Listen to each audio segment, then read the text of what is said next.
잠깐만요. 저는 이런 댓글을 보면 참 화가 나요, 사실. 그러니까 저는 이런 댓글도 참 화가 납니다. 이건 저는 이런 댓글은 좀 너무 화가 나요. 홍성이 형 다음 댓글 읽어주면 더 화가 나죠. 네, 청학거사님.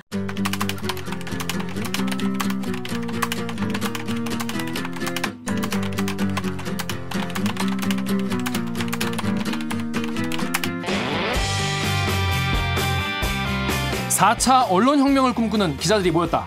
본격 KBS 소통방송 댓글 읽어주는 기자들.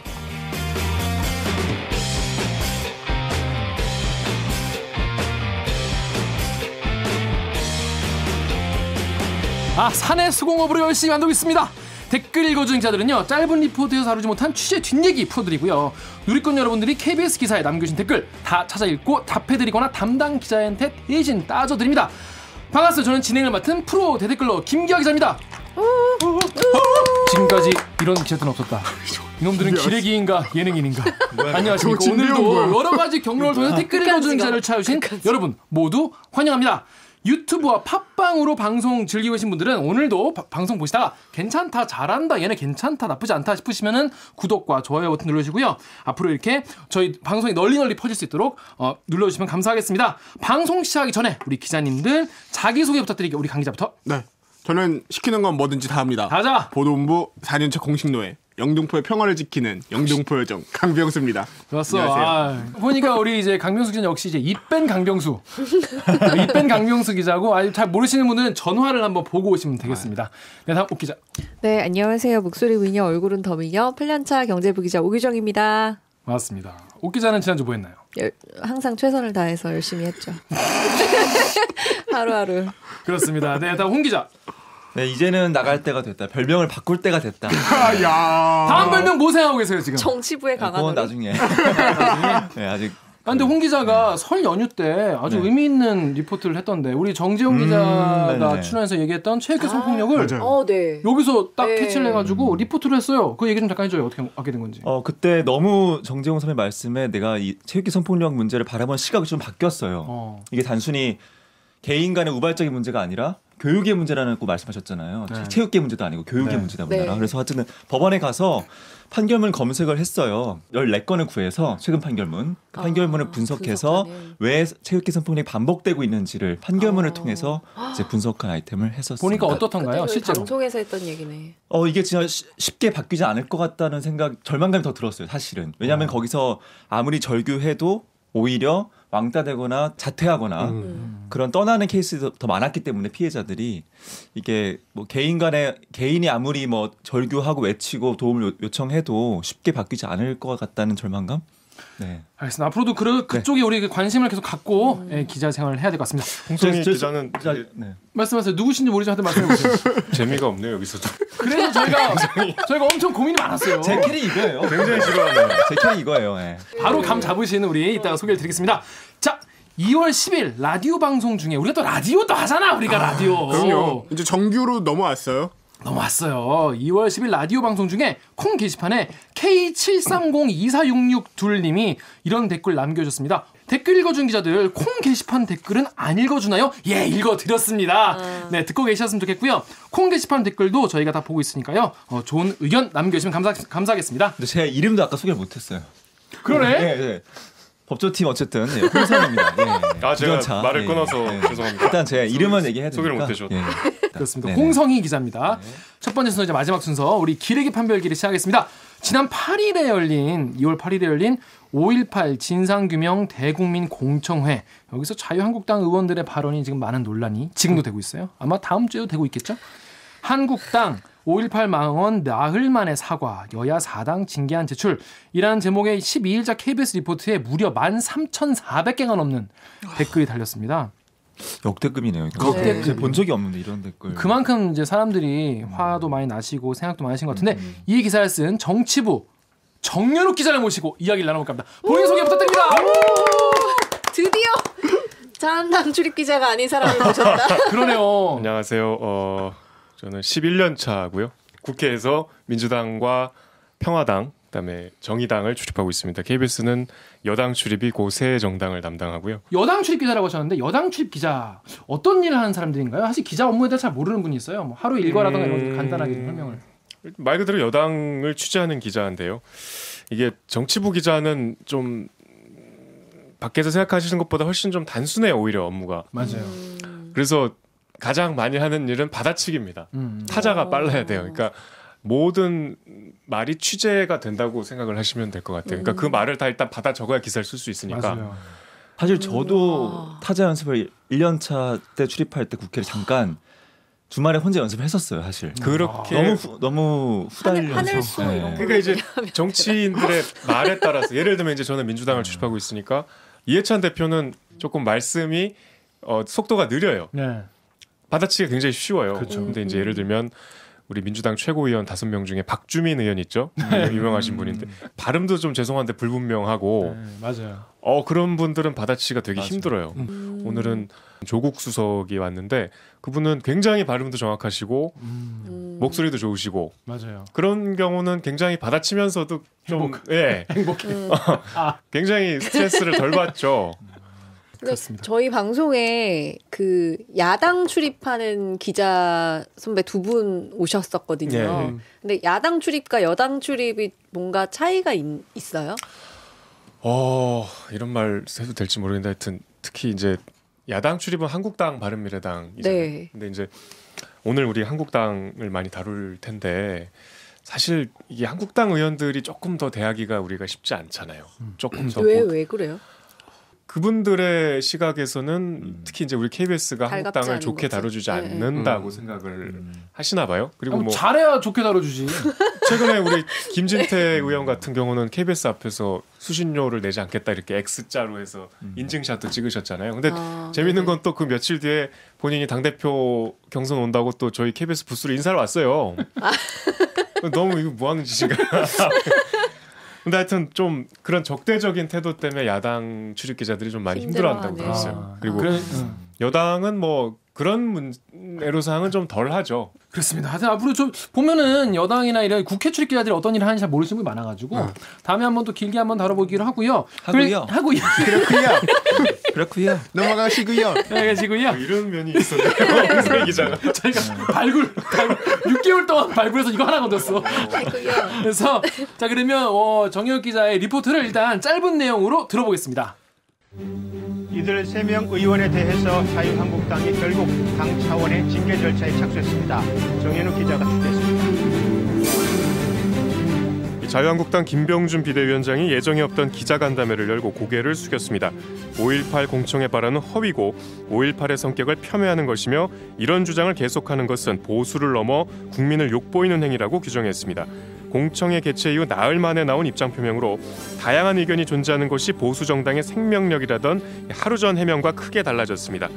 김 비대위원장은 행사를 미리 막지 못한 책임을 지고 5.18 망언 당사자인 김진태, 이종명, 김순례 의원과 함께 본인까지 당 윤리위에 회부하겠다고 밝혔습니다. 한국당을 제외한 여야 4당은 3명 의원에 대한 징계안을 국회 윤리위에 제출하며 의원직 제명 추진 의지를 거듭 확인했습니다. 여야 4당은 한국당의 당 차원에서 문제 의원들을 출당시키라고 압박 중입니다. KBS 뉴스 정은익입니다. 보통 이제 뉴스 리포트에서는 KBS 뉴스 정입니다. 이렇게 하고 있습니다. KBS 뉴스 정은익입니다. 특유의 쪼가 있죠. KBS 뉴스 정입니다. 이렇게 하는데 오늘은 약간 톤을 약간 낮춰서 해주셨습니다. 감사하고요. 자 그러면 첫 번째 댓글 제가 읽어보겠습니다. 루리웹의 굿거리님이 저 폭도 지휘관을 5.18 진상위에 부리는 당 어딥니까? 문재인이 가장 두려워하는 후보 누굽니까? 연기 잘하. 이거 하고 싶었어. 어딥니까 보고. 어디니까 이거 좀 잊혀진 분인데. 그러니까요. 철수형 오랜만에 생각나네. 철수형 그렇습니다. 그리고 또 엠파하게 아침 하늘님 답도 없다. 친일파 진상조사위원회에 친일파로 의심받는 사람이 들어가서 물타기 해주세요라고 하는 각이네라고 하셨어요. 일단 한국당이 이렇게 지만원 씨를 계속 이렇게 땡겨오는 거에 대해 사람들이 좀 의아해하는 분들이 도대체 많아요. 이분이 누구기에. 그러니까 그 의원들은 이 지만원 씨를 어떻게 생각합니까? 우리는 사실 좀 이상한 사람 이렇게 생각하는 분들 아니, 많고. 그 당에서도 이상한 사람이라고 생각할 것 같아요. 왜냐하면 나경원 원내대표 너무 공격하고 지만원 씨를 정상으로 생각하는 의원들은 별로 없는 것 같아요. 뭐 한국당이 이제 보수 정당이잖아요. 그리고 그렇죠. 지만원 씨는 사실 보수라고 하기 어렵죠. 그렇죠. 제 생각은 그렇습니다. 뭐 다른 제 생각도 그렇습니다. 우리가 보통 극우 논객이라고 분류를 하죠. 네. 근데 이제 우리가 극우 정당은 또 대한애국당이라고 따로 아, 그렇죠. 있잖아요. 정통. 예. 정통 극우 정당. 그러니까 이제 사실 한국당은 좀 외연을 확장해야 되는 정당입니다. 그렇죠. 왜냐하면 제1야당이고 네. 의석은 지금 두 번째로 많은. 그러니까 사실 극우적인 입장을 수용하기에는 굉장히 좀 부담이 있죠. 근데 이제 이 극우라고 우리가 보통 부르는 이제 태극기 어르신들, 네. 근데 이분들도 사람마다 생각이 좀 다르지만 10% 안팎이라고 보시는 분들이 있어요. 좀 높게 잡아서 뭐가 10%? 전체적인 우리 유권자의? 대한민국 유권자에서 스펙트럼에서? 비율이 그렇게 많아요? 맞네. 그렇게 많이 보시는 분도 있어요. 그러니까 이제 이 대한애국당 같은 극우 세력의 전폭적인 지지도 필요하다고 생각하시는 분들이 보수 정당 안에 있는 것 같아요. 그 보수 정당의 성장 전략으로. 근데 이제 이번 거는 좀 너무 나갔죠. 뭐 그건 나중에 말씀드리고 네. 지만원 씨에 대해서 여쭤보셨으니까 지만원 씨는 하여튼 대표적인 극우 인사인데 제가 오늘 좀 소개를 해드리고 싶은 거는 사실 지만원 씨가 원래 이렇게 이상한 분은 아니었어요. 그러니까 여러분 다 아시는 그 강준만 네. 교수 네. 아시죠? 네. 그 현대사 책. 인물과 사상. 인물과 대학생 사상. 때. 이분이 인물과 사상 2000년도 지금으로부터 19년 전인데 새내기 때. 2000년도 그렇죠 공공학번이시니까 2000년도 인물과 사상이 지만원 씨를 다뤘는데 굉장히 좀 독특한 인물이고 알고 보면 참 똑똑하고 괜찮은 사람이다 이렇게 다뤘어요. 제가 조금만 말씀을 네. 드리면 네. 재밌네요. 이게 강중만 씨의 글입니다. 2000년도 인물과 사상 11권에 나온 글인데 그는 이제 지만원 씨를 가리키겠죠. 조선일보 한국논단에도 글을 쓰고 한겨레와 말에도 글을 쓴다. 그러니까 보수 매체, 진보 매체 다 글을 쓰는 사람이다. 네. 양쪽 모두에서 환영을 받는 기이한 인물이다. 양쪽 모두에서 환영을 받는다 그랬어요.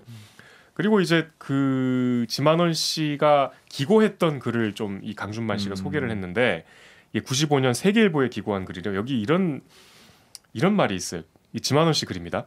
주변 4강의 도움을 받아 남북한 간의 평화협정을 조인하고 남북을 향했던 총뿌리를 하늘로 향하게 만든 후에야 비로소 우리는 북한을 도울 수 있다. 이런 말을 했어요. 그러니까 이 당시에 이제 뭔가 햇볕 정책에 대해서 비판을 하면서 정전협정을 평화협정으로 전환한 다음에 우리가 지원을 하자. 사실 이거는 뭐 생각이 다를 수 있지만 우리가 얼마든지 수긍할 수 있는 그렇죠. 주장이죠. 뭐 여기서 대해서 이제 우리가 반박은 할 수 있겠지만 논의는 할 수 있는 네. 정도의 의견이잖아요. 그러니까 상당히 그 2000년대 초반까지는 그래도 좀 보수적이긴 하지만 상식적인 인물이다 이런 평가도 있었고 그 다음에 이분 스스로가 김대중 대통령과 인연을 자랑을 했을 정도로 지만원 씨가 운영하는 그 시스템 클럽이라는 네. 홈페이지가 네. 있는데 이 지금 제가 언급한 이런 글들 다 본인이 올려놓은 글이에요. 본인이 거기 소개해놨어요. 그러니까 한때 자기가 김대중 대통령에 대해서도 좀 호감을 가졌다 이런 네. 말도 하고 근데 이제 이분이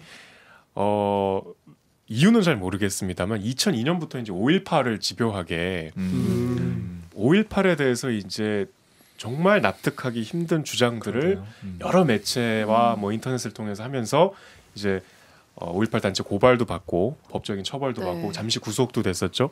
그러면서 이제 또 본인이 더 좀 증폭이 됐던 것 같아요. 네. 그래서 급기야는 이제 최근에 이런 일이 있었던 것 같습니다. 그렇습니다. 일단 국회의원들도 일단 이 사람이 뭔가 우리 그 당의 스펙트럼 또 본인의 생각에서 상식에 약간 맞지 않는 사람이라는 건 알고는 있다라는 있는 것 같다. 예. 있는 것으로 추정된다. 는 말씀이죠. 그럼 다음 댓글 우리 오유 댓글 우리 강동수 기자. 네, 오유의 하늘 물총새님께서 남겨주신 댓글입니다.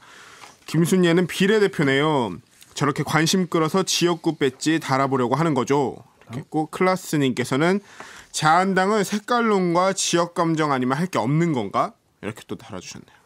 그러니까 이제 국회의원들이 그걸 알면서 일부러. 지만원이라는 사람을 이제 이용을 하는 거다. 근데 이제 라는 주장인데. 이렇게만 볼 수가 없는 게 일단 뭐 한국당이 굉장히 좀 당황하고 있잖아요. 그러니까 한국당도 굉장히 좀 악재예요. 그리고 당 대표까지 사과를 했고, 그러니까 이게 이제 한국당 차원에서 뭔가 색깔론으로 이 지지를 올려보겠다 이런 전략은 아닌 것 같아요. 그러니까 국회를 출입하면서 정치인들을 만나보면 예전에 이제 노무현 대통령께서 자기 저서에 그런 말을 한 적이 있어요. 국회의원을 하다 보면 정말 어이없는 사람도 대통령을 꿈꾸더라. 그러니까 여의도에는 300개의 대권 시나리오가 있다 그러죠. 국회의원이 300명이니까 각자 속으로는 내가 차차기 혹은 차차차기 언젠간 내가 큰일을 할 사람 이런 생각들을 하고 있다는 거예요. 그러니까 정치인들이 그러니까 금배지를 달았다고 해서 다 스타가 아니잖아요. 그렇죠. 사실 저만 해도 저런 국회의원이 있었나 하는 사람이 매일 나와요. 일반 유권자들은 더 하시겠죠. 그렇죠. 사실 뭐 정치인들에 대해서 그렇게 많이 관심도 없으실 테고. 그러니까 정치인들마다 본인을 좀 어필하려는 전략들을 이제 각자 세울 텐데 이제 뭐 우리가 속된 말로 어그로라고 하죠. 네, 어그로 끈다. 제가 저뿐이 아니고 이제 우리 기자들이 많이 보기에는 지금 이번에 문제가 된 그 세 분은 약간 그런 전략이신 것 같아요. 어그로성. 조금 더. 네. 저는 그렇게 봅니다. 일부러 그러는 거다. 그렇지 않고서는 그러니까 이제 심지어 김진태 의원은 기자가 출당 조치가 지금 나오고 있는데 그러니까 다른 당에서 빨리 김진태 한국당 쫓아내라 이런 얘기를 했었어요. 여기 대해서 어떻게 생각하냐 했더니 그분들이 저를 띄워주는 거라고 생각해요 이랬어요. 맞아요. 그러니까 이거는 명백하게 전략인 거죠. 이게 잘못된 전략이지만 그렇습니다. 우리가 어쨌든 지금 김진태 의원이 이슈가 되고 있지 않습니까? 그렇죠. 김순례 의원 아셨어요? 몰랐어요. 이종명 의원 모르셨잖아요. 네. 한국당에서도 별로 그렇게 인지도가 높은 의원들은 아닙니다. 냉정하게 얘기해서. 근데 어쨌든 화제가 됐지 않습니까? 그런 면에서는 본인들 뭐 소기의 목적을 달성했을지 모르겠는데 좋은 거든 나쁜 거든 그렇죠. 관계없이 왜냐하면 화제만 끌면 뭐 다 아시잖아요. 정치인은 자기 부고만 빼면 다 모든 게 다 자기한테는 좋은 기사라고 하잖아요. 나쁜 기사라도 언급이 되는 것 자체를 반기는 특수한 직업군이기 때문에 이 국면을 과연 당사자들이 지금 뭔가 우리 생각처럼 입을 뒤집어 쓰고 막 후회하고 뭔가 좀 두려움에 떨고 있을까? 저는 그렇게 보지는 않습니다. 궁금한 게 왜 이 시기에 이 발언이었던 그 뭐 배경 같은 게 있는 건가요? 그 이제 저 오는 27일이 한국당의 이제 대표와 최고위원을 선출하는 이제 전당대회가 전당대회. 예정이 돼 있죠. 이 아까 말씀드린 김진태 의원은 대표에 출마했고 이 중에 김순례 의원은 최고위원에 출마했죠. 네. 그 전까지는 사실 뭐 지금도 그렇지만 그렇게 당선권의 후보는 아니라고들 보지만 네. 김순례 의원도 연설에서 이 김순례가 매일매일 죽어가고 있다 살려달라 이런 말을 하지 않습니까? 굉장히 비장한 표정으로. 김진태 의원은 아까 우리 방송 전에 강병수 기자 얘기했지만 카우보이 모자 쓰고 김진태 없는 뭐 한국당은 뭐 안고 없는 찐빵이다 뭐 그런 말도 하잖아요. 뭔가 굉장히 이거를 본인 마케팅 전략으로 이용하고 있잖아요. 그러니까 이 전당대회를 앞둔 시점에서 이거는 어쨌든 다분히 의도적인. 예. 그럼 당 내에서 당원들의 지지는 그 사람들에게 조금 더 생겼나요? 그렇게 저는 볼 수 없다고 봐요. 왜냐하면 너무 나갔어요.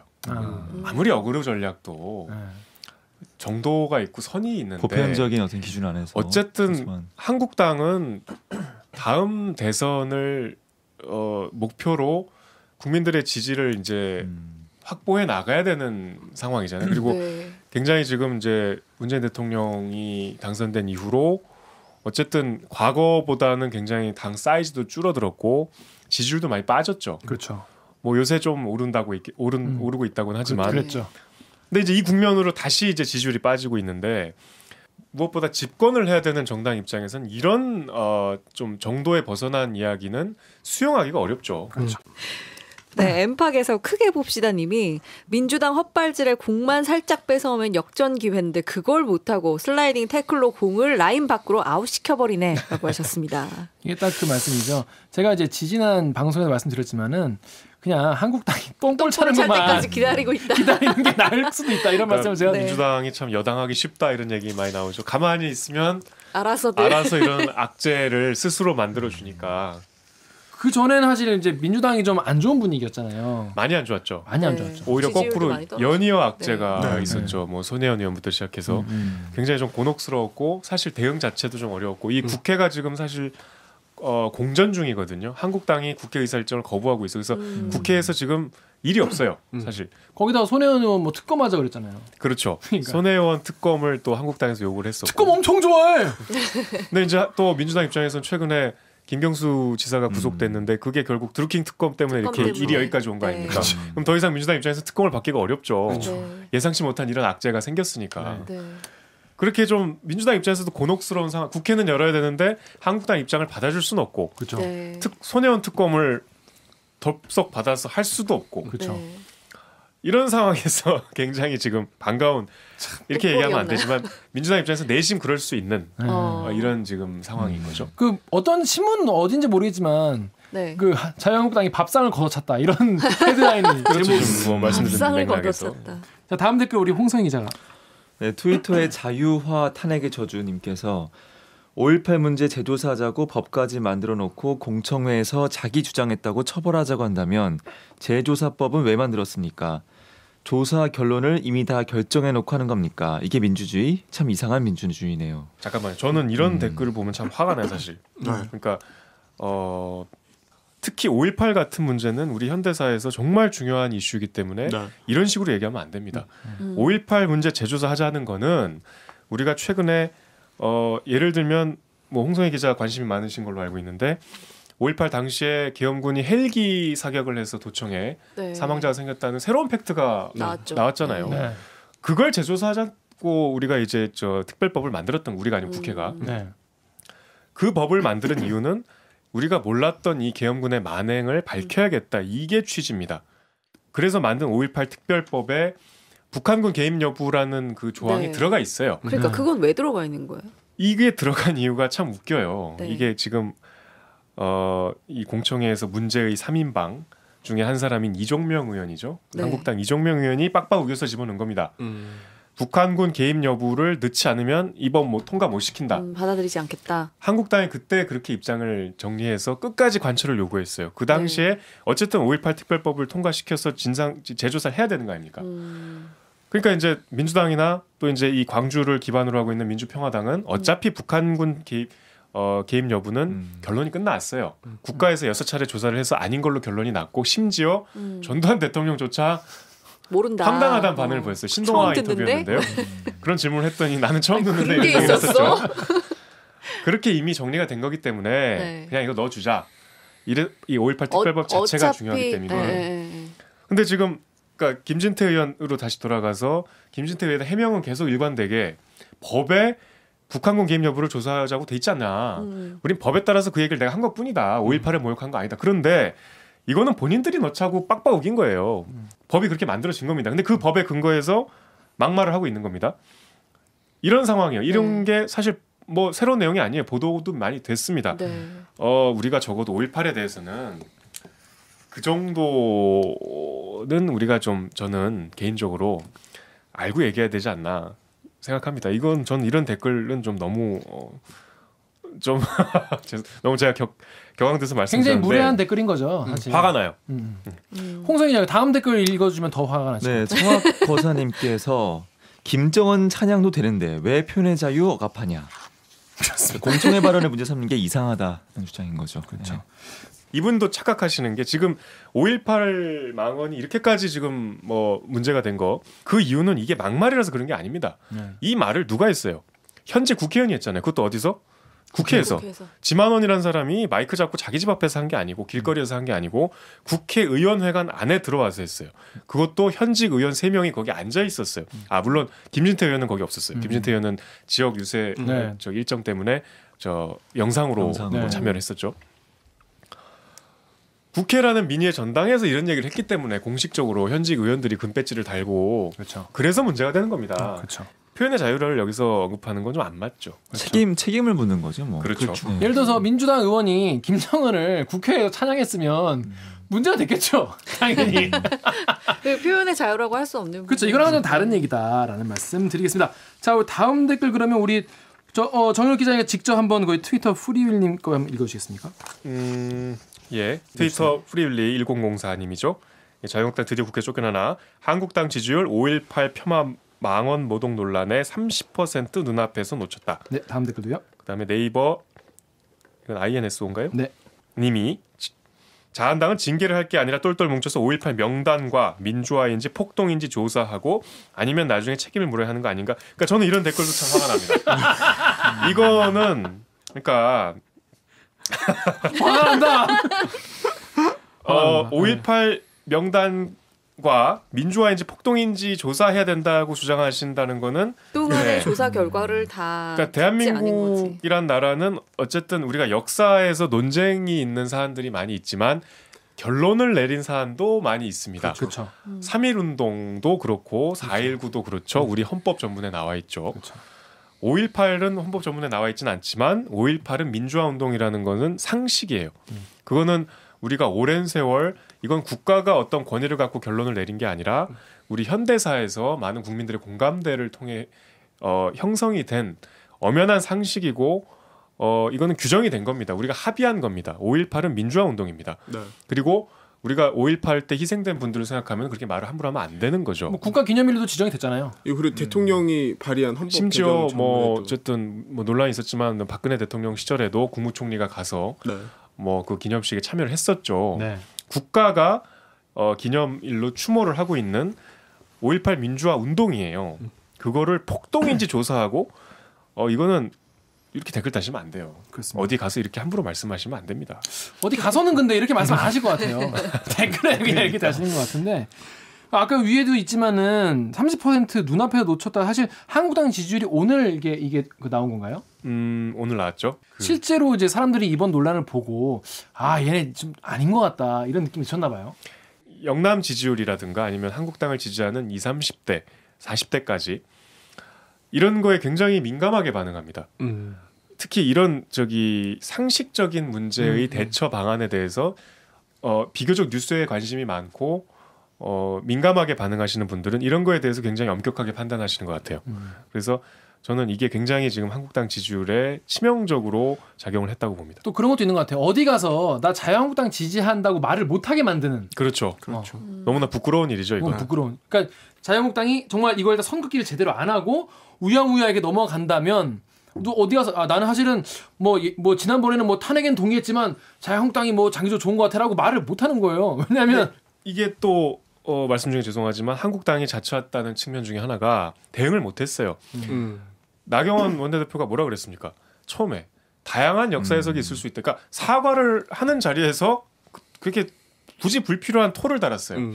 다양한 역사 해석이 있을 수 있다는데 어제 사실 저희 여당팀이 홍영표 원내대표랑 좀 사석에서 술을 마셨습니다. 그래서 이제 이런 걸 물어볼 기회가 있었어요. 근데 잘 불렀네 우리가. 개인적으로도 굉장히 화가 났었다고 하더라고요. 근데 이제 그거는 뭐 어쨌든 간에 이게 일요일에 예정이 없던 기자회견을 자청했어요. 굉장히 말을 험하게 했어요. 그러니까 거칠게 범죄적 망언, 그다음에 이제 역사 쿠데타 뭐 이런 표현까지 썼는데 나경원 원내대표의 그 다양한 역사적 해석에 대해서도 그렇게 따지면 나치도 다양한 해석이 가능하냐? 이렇게 바로 직격탄을 날렸었는데요. 되게 센 발언이네요. 그렇죠. 그 원내대표를 콕 집어서 그렇게 얘기한 거죠. 김병주 비대위원장도 이제 이걸 문제를 삼으니까 뭐 다양한 스펙트럼 어쩌고 이런 얘기를 했는데 하고 나니까 분위기가 싸한 거예요. 근데 나중에 추가 해명을 또 했잖아요. 그거는 그렇죠. 나는 5.18은 뭐 그런 생각하는데 뭐 그렇게 생각할 수 있다. 뭐 이런 식으로 추가 해명을 할 정도로 지금 갈팡질팡하고 있어요. 제대로. 김병준 비대위원장도 말씀하신 대로 몇 번 좀 헛발질했어요. 처음에 이렇게 나가다가 분위기가 아니거든. 싸거든. 그러니까 갑자기 화요일에 그때 또 기자회견을 자청했어 또. 급하니까. 표정부터 달라지고 뭔가 이제 톤이 좀 낮아졌어요. 그러니까 갑자기 자세를 확 낮춰서 그러니까 이제 말은 이렇게 하더라고. 뭔지 몰라서 사무총장의 지시에서 한번 제대로 알아봤더니 이건 아니더라. 근데 그건 말이 안 되죠. 그렇죠. 금요일에 문제가 돼서 계속 뉴스에 나왔는데 난 몰랐는데 제대로 봤더니 이거 진짜 심각하더라. 그러면서 이제 어쨌든 뭐 그 진이 어쨌든 공식적으로 당 대표가 보수 정당에서 이건 있을 수 없는 일이다 이런 식으로 그 발언의 선을 분명히 그었습니다. 근데 어쨌든 그 앞에 여러 가지 행보의 연장선상에서 보면 좀 이해가 안 되죠. 내심은 이 문제 심각성을 잘 몰랐던 것 같아요. 그러니까 공감을 못했던 것 같아요. 진짜 여기에 대한 문제 제기에 대해서. 부분은 이 부분인 것 같아요. 네. 대처. 문제가 터지고 나서도. 대처를 개판 쳤는데 자 그다음 트위터 댓글 제가 읽어볼게요. CHHIOO1님이 5.18 망언을 쏟아낸 자들에게 당대표와 최고위원으로 가는 길을 열어준 자유한국당의 윤리위 결정은 날강도 손에 다시 칼을 쥐어준 것이나 마찬가지다. 5.18 망언당으로 남으려고 하나라고 했어요. 결국 오늘 이게 뭐 출마한 사람은 징계할 수 없다 뭐 이런 걸 가지고 지금 징계를 유예했잖아요. 결국 이 두 명은. 당규가 그렇대요. 네 맞아요. 후보 등록을 하면 그 끝날 때까지는 이제 유예한다고. 그러니까 뭐 그거는 뭐 당규가 그렇다니까 이해해줄 수가 있다 치고 뭐 그것도 논란 여전히 있지만 이게 문제는 이겁니다. 이게 그렇다고 해서 그러면 그 이종명 의원이 한국당에 쫓겨나냐? 그럴 가능성은 대단히 희박하다는 거예요. 왜냐하면 현직 의원을 제명을 하려면 한국당 윤리위 결정이잖아요. 네. 그러면 이 현직 의원님 같은 경우는 다시 의원총회를 열어서 3분의 2 이상 동의를 받아야 돼요. 자유한국당 의원끼리. 자유한국당 의원. 그러면 국회의원들은 제가 국회에 출입하면서 제일 좀 이상하다고 생각한 것 중에 하나가 네. 이제 우리가 보통 뭐 국감이나 뭐 아니면 국정조사 여러 가지 또 위원회 회의 빅 이벤트. 뭐 여야 의원들이 이제 모여서 막 서로 막 싸우기도 하고 하잖아요. 네. 막 뭐 중계도 되기도 하고 그럴 때 별로 친하지도 않으면서 뭐 예를 들면 존경하는 오규정 의원님, 존경하는 김기현님 하고 막 막말을 해요. 네. 수식어를 붙이죠. 네. 그 굉장히 서로 좀 우리가 보기에는 납득이 안 가는 그 약간 연대 의식이 있습니다. 약간 자기 동료애도 있고 하물며 같은 당 의원인데 이거는 사실상 불가능하다고 봐야죠. 그러니까 말 나온 3분의 김에 2를 통과할 수 없다. 그러니까 이거는 어쨌든 그리고 네. 만약에 만에 하나 3분의 2가 동의해서 제명이 됐다 해도 그거는 한국당에서 제명이 된 거기 때문에 의원직은 그대로 있죠. 그러니까 이제 여야 4당 민주당, 바른미래당, 민주평화당, 정의당이 이제 이들 3명 의원에 대해서 국회 차원에서 징계를 해달라 이렇게 징계안을 제출했죠. 그러니까 이제 제명시켜 달라는 거였는데 한번 제가 여쭤볼게요. 국회에서 이렇게 해갖고 제명된 이제 헌정 역사상 몇 명이나 있을 것 같으세요? 그 제명은 의원직 박탈을 말하는 건가요? 그렇죠. 그러니까 국회에서 그냥 쫓아내는 국회에서 아예 의원직 국회의원들끼리 결의를 해서 한 건도 없을 것. 한 건입니다. 한 건? 한 건입니다. 한 건입니다. 김영삼 김영삼. 한 건입니다. 네. 김영삼. 그 정말 언제적 김영삼이 그것도 진짜 김영삼 그때 이후로 그 대통령이 의원일 때 이제 뉴욕타임즈와 인터뷰가 문제가 됐었죠. 맞아요. 박정희 대통령을 비판하는. 그래서 이제 그 제명이 돼서 그게 결국 부마 항쟁으로 이어졌었는데 그게 언제적 여기 다 우리 태어나기 전이잖아요. 맞아요. 제일 최근에는 강용석 의원이 이제 회부 대니 많이 하다가 이제 그냥 자기가 그렇죠. 20대 국회에서만 해도 국회 윤리특위에 그러니까 접수된 이번 건처럼 접수된 징계안 중에 의결된 게 몇 건인 것 같으세요? 그건 모르겠어요. 의결이라는 건 이제 책상에 놓고 찬반을 해보자. 묻는 거죠. 한 건도 없었어요 아직. 접수된 건 몇 건 있었어요? 2016년에 접수된 게 20건이요. 한 건도 없었어요 아직. 아직 논의도 안 했어요. 그 지난번에 황현택 선배가 나와서 얘기했는데 의원들 자기들 뭐 징계하는 거는 안 해. 그러니까 셀프 징계니까 그러니까 이게 의원들은 그리고 제가 이건 정말 제가 봤습니다.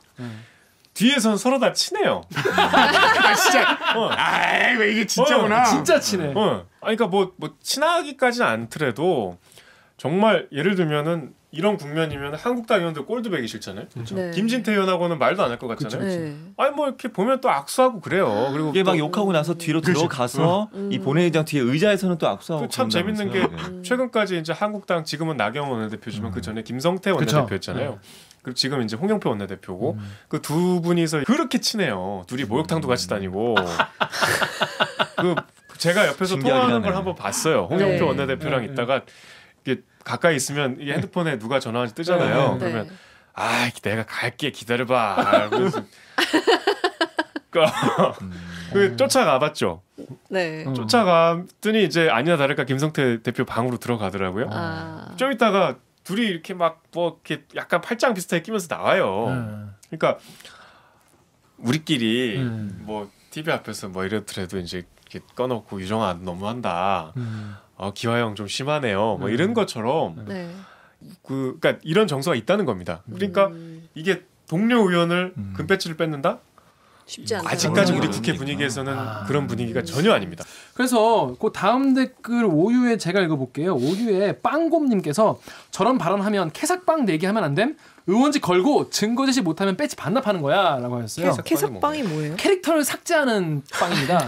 이 월드 오브 워크래프트라는 게임에서 용계라는 분이 많이 하시는데 서로 붙어가지고 진 사람이 본인 어떻게 캐릭터 알아 이런 거. 삭제하기. 삭제하는 거예요. 서로의 어떤 모든 걸 걸고 한다 이런 거예요. 캐릭터를 지울 정도로.